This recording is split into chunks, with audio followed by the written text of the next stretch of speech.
Satu persatu rumah warga di Kampung Ciherang, Desa Cijangkar, Kecamatan Nyalindung, Kabupaten Sukabumi yang dilintasi oleh mahkota pergerakan tanah kini ambruk lantaran pergerakan tanah yang semakin hari semakin membesar dan meluas.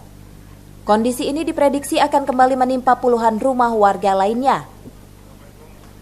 Pergerakan tanah ini pun membuat lereng Gunung Beser yang berada di sekitar lokasi mengalami kemiringan hingga 45 derajat.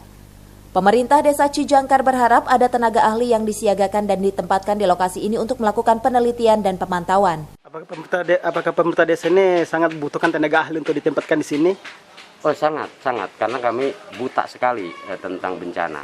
Buta sekali tentang bencana, tentang evakuasi, tentang logistik, tentang penempatan kami di mana.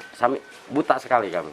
Harapannya, walaupun memang kami nanti untuk mandiri dipersilahkan kepada panitia lokal, harapan kami ada pembinaan atau bimbingan atau ada orang yang membina sekitar itu. Karena salah-salah kami terjerumus dalam kesalahan yang lebih fatal untuk menangani bencana ini.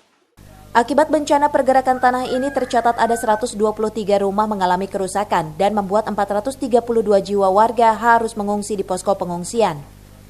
Dari Nyalindung, Kabupaten Sukabumi, Iqbal Bakar melaporkan.